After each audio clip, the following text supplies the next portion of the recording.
João 17, o verso 26, apenas o verso 26, nós vamos ler juntos. Amém? Vamos juntos? Eu lhes fiz conhecer o teu nome e ainda o farei conhecer, a fim de que o amor com que me amaste esteja neles e eu neles esteja. Meus irmãos, quando nós estudamos esse evangelho, segundo escreveu João, o apóstolo, a gente vê no capítulo 17, uma carta de amor de Jesus pelos seus. Ele diz: eu rogo por eles, aqueles que o Pai me deu, eu estarei seguro. Ele fala da intercessão sacerdotal de Jesus como verdadeiro sacerdote que intercede por nós, e ele fala de todo o cuidado expresso por aqueles que foram salvos por ele. Nós vimos então um preço alto que foi pago por Cristo para que pessoas fossem salvas. E nesse capítulo especial de João, a gente vê a vontade do Senhor para nós, que é que nós tenhamos um relacionamento santo com Ele, do mesmo modo que tenhamos um relacionamento santo de uns para com os outros. Mostra de como Ele nos guardou, mostra que nós tenhamos a mesma alegria em obedecer, a mesma alegria que Ele teve de obedecer. Mostra o desejo para a nossa vida da parte de Deus, que é o desejo da nossa santificação. Mostra no versículo 23 o desejo pela conversão dos incrédulos. Ele fala dos céus, e aí no versículo 26 ele diz: e eu lhes fiz conhecer o teu nome, e ainda o farei conhecer, a fim de que o amor com que me amaste esteja neles, e eu neles esteja. Meus irmãos, Jesus termina falando a respeito da importância de se pregar o evangelho, de fazer Deus conhecido, de que o propósito de Cristo é que o Pai fosse conhecido, que o amor do Pai fosse conhecido e que as pessoas elas tivessem a presença dele em suas vidas. Irmãos, quando nós vimos o trabalho de homens do passado e de hoje, homens que ainda trabalham, porque hoje a facilidade é bem maior, você pode pregar o evangelho através da internet, você pode mandar textos para pessoas, você pode usar televisão, você pode usar rádio, você pode usar um monte de coisa. Mas no passado não. Havia uma dificuldade muito grande, dificuldade de comunicação.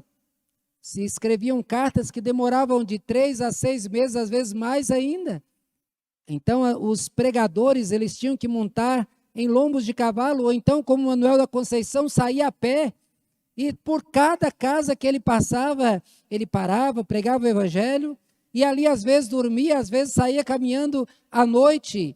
E tanto é que quando ele chegou lá no Rio de Janeiro, ele estava totalmente fragilizado, fraco, pela sua má alimentação, pelo excesso do seu trabalho. Mas um homem que deixou um legado, ele, assim como Simon, que deixou os Estados Unidos e veio para o Brasil para pregar o evangelho. Aqui ele perdeu a sua esposa, aqui ele também perdeu a própria vida. Por quê? Porque queria deixar no Brasil o evangelho, porque ele sabia que o evangelho é poder de Deus. Muitos hoje não estão levando a sério e nem valorizando a pregação do evangelho, querendo ouvir e querendo pregar e que seja ensinado na igreja outras coisas que agradam às pessoas. Os irmãos, as pessoas, quando elas entram em contato com o evangelho, mudanças acontecem, as suas vidas são transformadas. Uma dessas mudanças é o fim do misticismo. A gente vê no Brasil uma mistura muito grande de religiões. Quando os negros foram trazidos para o Brasil como escravos, porque eles não são escravos, eles foram feitos escravos, e aqui escravizados, eles trazendo a sua religião, encontraram aqui e foram obrigados a servir a Igreja Católica, e aqui então eles fizeram uma mistura do catolicismo com as religiões de matrizes africanas. E essa mistura toda gerou uma religião mística de pessoas que têm medo de sombras, medo de tudo, pessoas que morrem de medo de espíritos, pessoas que são cheias de superstições. que não podem varrer a casa para fora que varre a sorte, que não pode fazer isso ou aquilo, que não pode comer carne. E tudo isso mostra essa superstição ligada a uma idolatria arraigada, presa. E tudo isso, meus irmãos, porque não conhece o verdadeiro evangelho. O amigo meu, ele disse que quando era criança, ele foi levado pela sua mãe, com o cabelo bem grande, porque a promessa que ela fez é dele não cortar o cabelo, vestido de anjo, porque a promessa foi feita para o galo. Isso mesmo. A promessa foi feita na igreja para o galo, que lá no Nordeste tem uma serra, e lá em cima dessa serra tem um galo, não sei se ainda tem, e as pessoas iam até aquele lugar para orar para o galo. Será que uma pessoa que tenha conhecido o Evangelho faria algo tão ridículo? Mas elas precisam, por isso que precisam ouvir o Evangelho. As vidas das pessoas são transformadas. Pessoas que usavam drogas abandonam drogas. Pessoas que eram ligadas, presas à sua sexualidade, muitas vezes servindo como prostitutas ou prostitutos, vivendo dissolutamente, transformam suas vidas. Eu vi um exemplo de uma mulher, ela era na época presidente da Sinodal de Safes, da região do Vale do São Francisco. E essa mulher então contou para todas as mulheres como era a sua vida, de vendedora. E ela passava de cidade em cidade, e em cada cidade ela tinha um homem diferente. Aí ela encontrou Cristo, e Cristo transformou sua vida, e Cristo colocou um homem sério na sua vida. Ela disse: nós vamos namorar, e é por pouco tempo e sem nenhum contato, porque eu tive essa vida. E ela se casou, e já há muitos anos estava casado, vivendo fielmente, uma vida transformada pelo Evangelho. Pessoas que encontram Cristo se tornam melhores, mais educadas. Primeiro que pessoas querem ler a palavra. E aí milagres acontecem.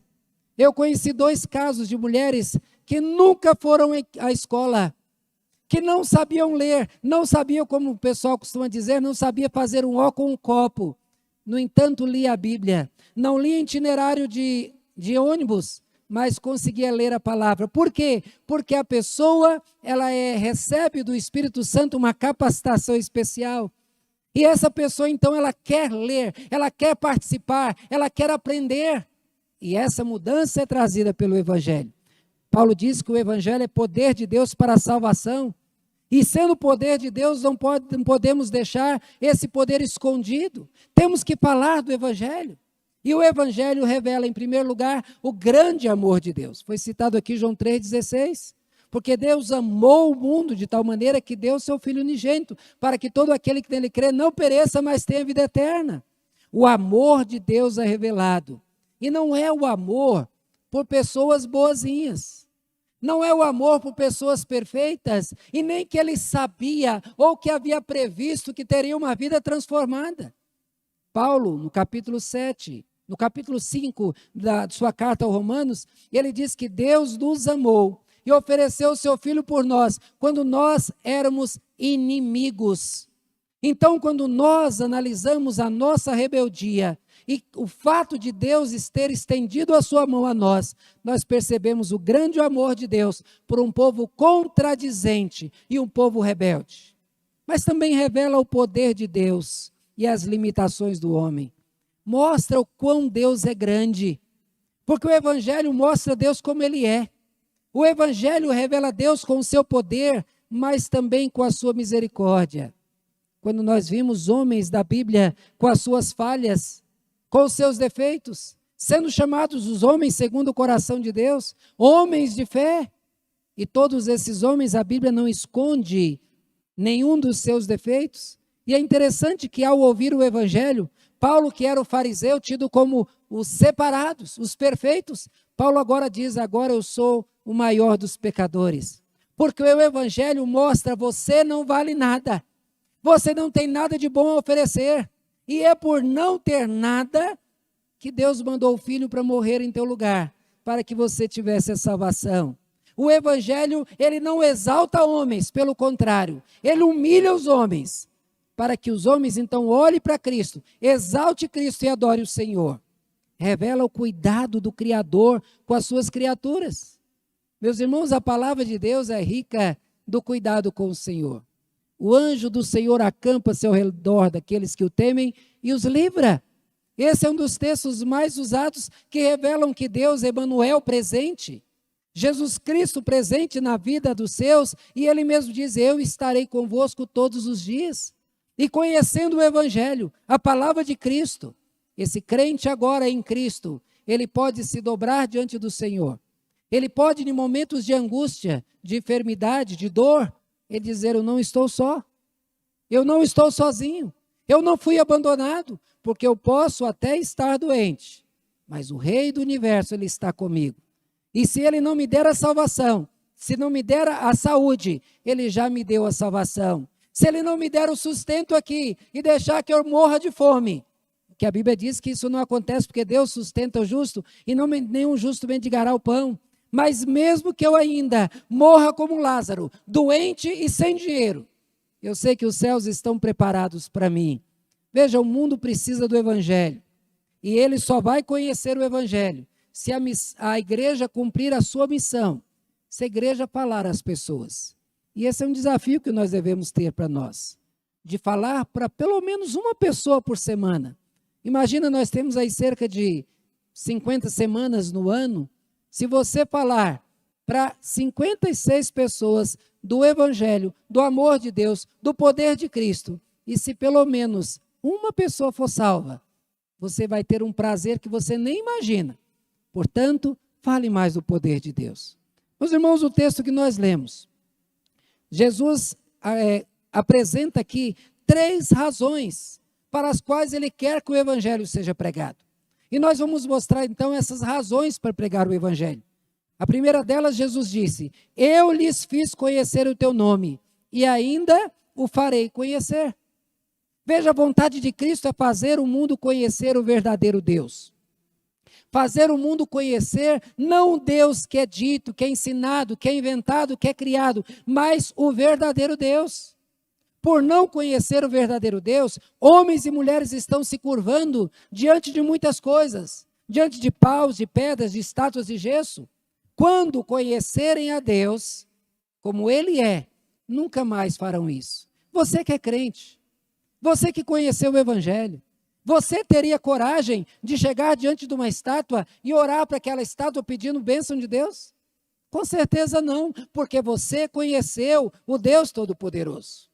Meus irmãos, feiticeiros, religiosos e místicos têm dominado a consciência de muitas pessoas pelo medo, aprisionados a costumes pagãos. Quando a gente vê na história bíblica, lá do livro de Atos, onde uma moça adivinhadora diz que ela dava grandes lucros ao seu senhor.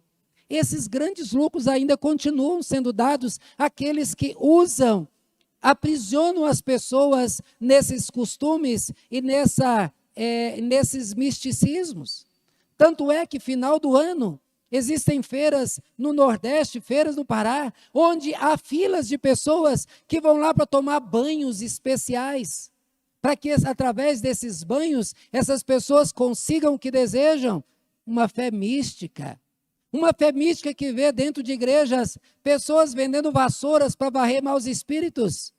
Fé mística dentro de igrejas tidas como evangelho, porque pessoas não conheceram o verdadeiro Deus. Pessoas são aprisionadas a promessas feitas das campanhas e presas e com medo às penitências que elas prometeram. Se eu não cumprir os 7 dias daquela campanha, eu vou perder a bênção. Algo que vinha para mim não vem, porque, meus irmãos, Paulo escreve lá a carta que ele escreveu lá aos Efésios, dizendo que nós somos abençoados com toda sorte de bênçãos em Cristo. Deus, ele não te abençoa porque você ora 7 dias. Mesmo porque Paulo ensina que nós devemos orar sem cessar. Se você orar 7 dias, você não vai ser abençoado, por isso que você vai estar em dívida, porque você deveria orar sempre.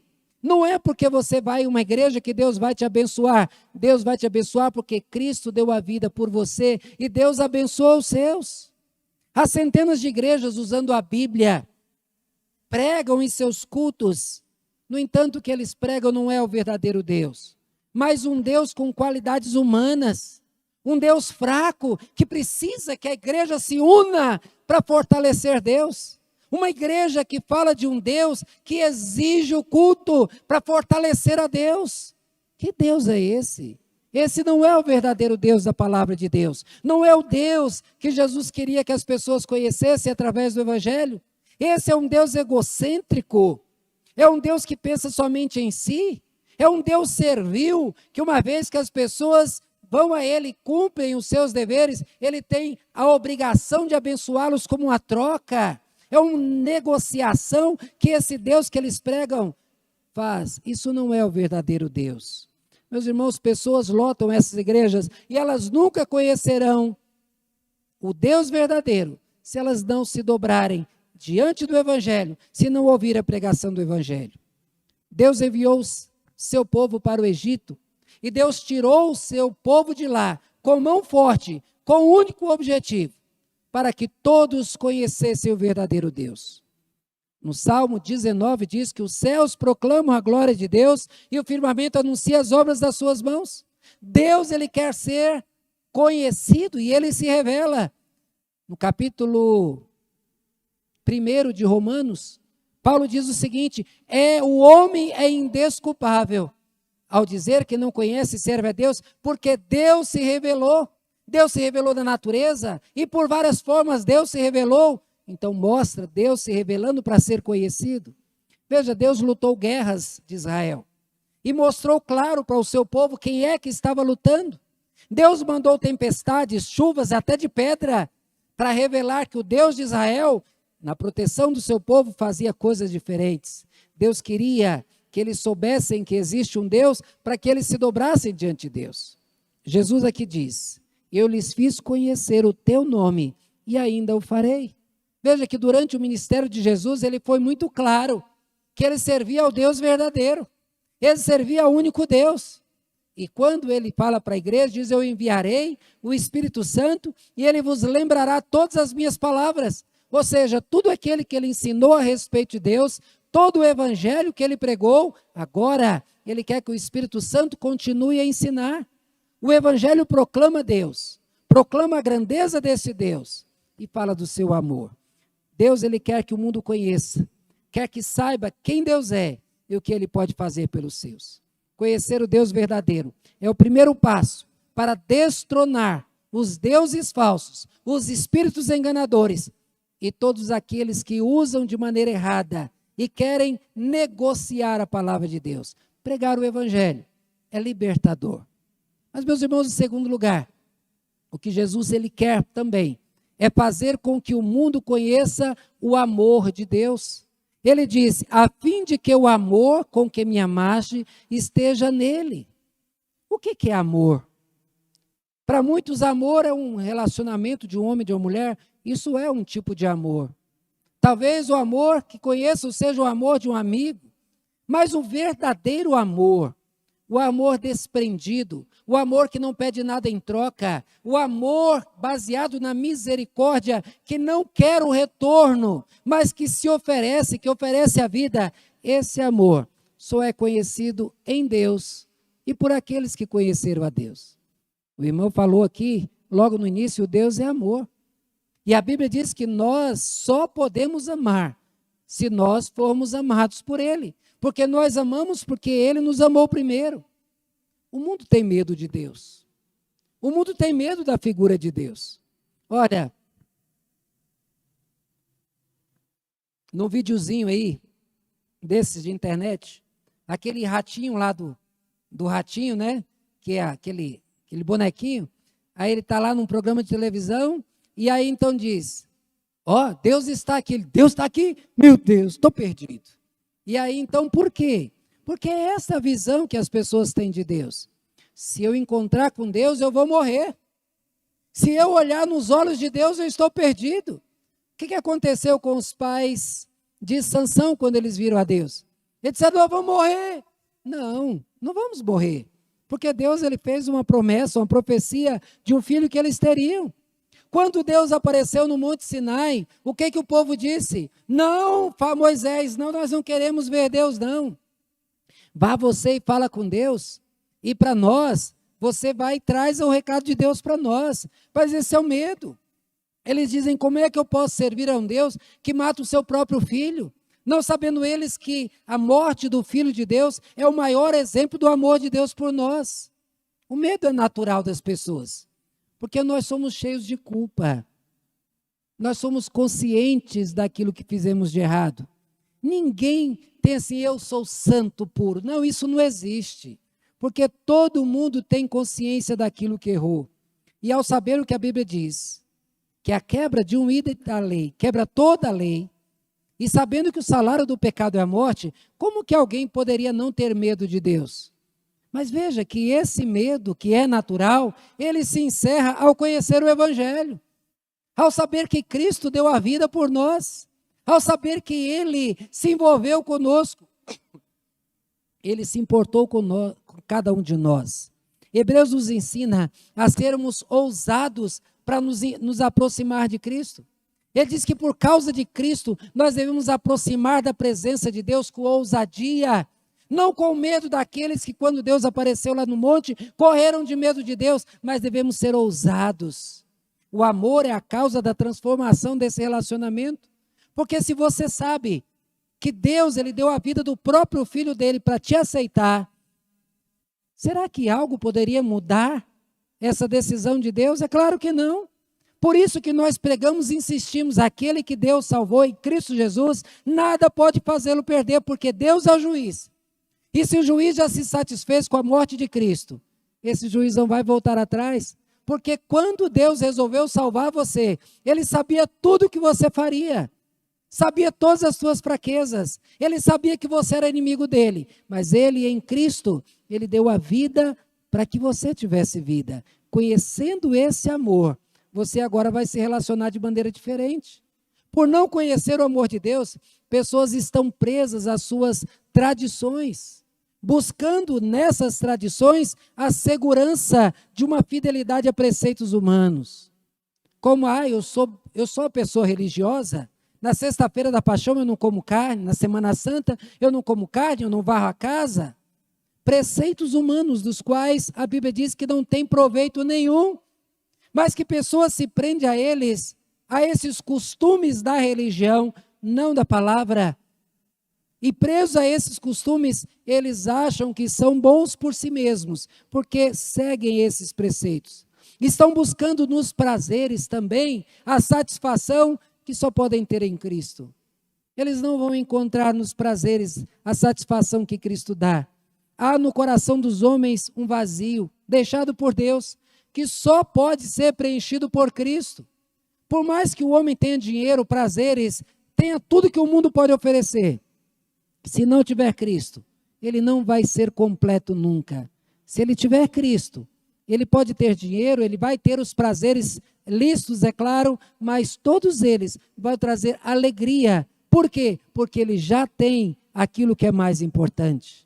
Veja que Deus poderia dobrar cada um de nós diante dele, e nós teríamos claramente e facilmente nos dobraríamos. Veja que quando houve a manifestação da presença de Deus, todos os homens que o viram caíram. Moisés ficou com o rosto brilhando. A gente vê os profetas, inclusive João lá no Apocalipse, na presença de Deus caíram por terra. Deus poderia botar a sua mão e obrigar que todos se dobrassem, mas ao invés disso, Ele quis que nós conhecêssemos o seu amor. Durante a história, Ele enviou profetas para revelar o seu cuidado. Pessoalmente, Deus agiu em favor do seu povo, manifestou pessoalmente as várias situações para que não restasse dúvida que Ele estava ali protegendo o seu povo. O mundo não experimentará a grandeza de Deus enquanto não conhecer o seu amor. Não terá a ousadia para se aproximar dele enquanto não experimentar esse amor. A história bíblica apresenta a vida de homens falhos, mas que conheceram o amor de Deus e por isso foram usados por Deus. O seu amor pelos homens é revelado na história. O mundo precisa conhecer o tamanho do seu amor para que deixem o medo dele, para que passe a viver para ele, como diz a vontade de Jesus, a fim de que o amor com que me amastes esteja nele. Somente com o amor de Deus, essas vidas serão transformadas. Mas o texto apresenta uma terceira razão para pregar o Evangelho, e que você não pode abrir mão dela. O texto diz, a fim de que eu neles esteja. Jesus disse que a razão aqui para pregar o evangelho é para que as pessoas experimentem a presença de Cristo em suas vidas. Jesus se dispôs a estar conosco, mas nós muitas vezes fugimos da sua presença. Como diz Isaías 59:3, os nossos pecados fazem separação entre nós e Deus, de maneira que Deus não nos ouve. Ou seja, nós fugimos da presença de Deus por causa do nosso pecado. O mundo precisa desesperadamente de Jesus. Quando Cristo habita num coração, esse coração é transformado. É a única esperança que temos é Cristo, mais nem ninguém.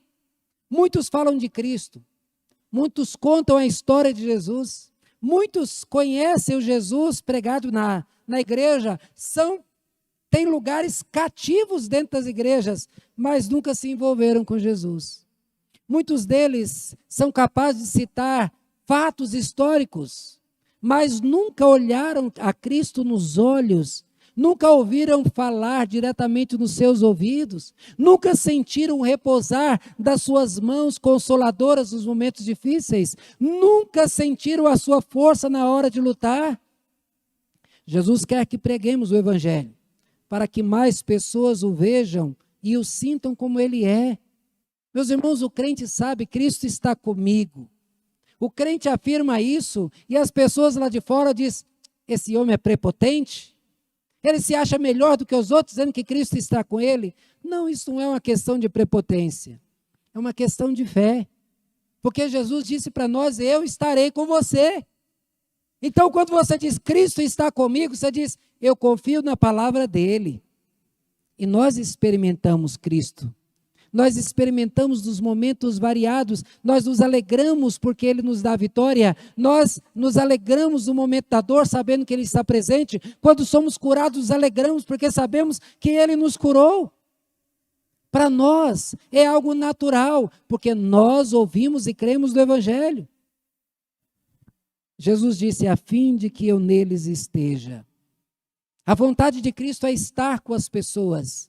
Não é somente que as pessoas venham à igreja e ouçam pregar o evangelho, mas é que o moço, a moça, o adolescente, a criança, o homem e a mulher possam sentir a presença de Cristo, não somente do lado, mas dentro do coração. Jesus estando presente na vida das pessoas, elas sentirão o seu poder e a sua força, experimentarão o seu amor e se sentirão seguros. Nada pode abalar a vida de alguém que experimentou a presença de Cristo. Qual poder pode desfazer ou pode enfrentar o poder de Cristo? Paulo fala isso claramente, mostrando que todos os poderes estão colocados debaixo dos pés de Cristo. Jesus virou para a igreja e disse, todo o poder me foi dado nos céus e na terra. Cientes da presença de Cristo, qual a razão que teríamos para medo? Então, medo, a insegurança, a incerteza, as preocupações e tantos outros maus sentimentos que escurecem o dia a dia das pessoas são fruto da falta da confiança ou da falta da experiência pessoal com Cristo. Cristo estando conosco, a vida muda. E nós vamos sendo melhorados constantemente. Onde Cristo entra, tudo se ilumina, as sombras se dissipam e a verdade reina. No mundo envolto ao caos, na solidão, angústias, as pessoas estão desesperadas pela companhia de estranhos. Veja que às vezes a gente para conversar com alguém que está numa parada de ônibus, ou que está dentro de um ônibus, ou sentado, e a pessoa começa a falar. Isso é carência. Uma pessoa como essa está desesperada. Ela precisa de Cristo. E Cristo quer que você diga para ela, Jesus disse que estaria com você. Jesus disse, eu quero habitar nesse coração. Mas essa pessoa só vai ouvir de Cristo se você falar dele. Elas precisam saber que Jesus Cristo, o Deus encarnado, quer estar com elas. E o Evangelho prega essa verdade. Meus irmãos, essas foram as 3 razões para pregar o Evangelho. Razões dadas por Jesus. Fazer o mundo conhecer o verdadeiro Deus. Fazer o mundo conhecer o amor de Deus e fazer com que as pessoas experimentem a presença redentora de Cristo. Vejam, meus irmãos, que como Paulo diz, esse evangelho é poder de Deus. E sendo poder de Deus, ele é o poder transformador. E você conhece essa verdade. E você experimenta isso na tua vida. Então, o que eu peço a você? Não te cales. Não fique com essa verdade guardada lá no seu cofre, mas leve essa verdade para que as pessoas, então, conhecendo a Cristo, sejam transformadas. Que Deus os abençoe e que nós possamos ser responsáveis na pregação do Evangelho. Amém? Que Deus os abençoe.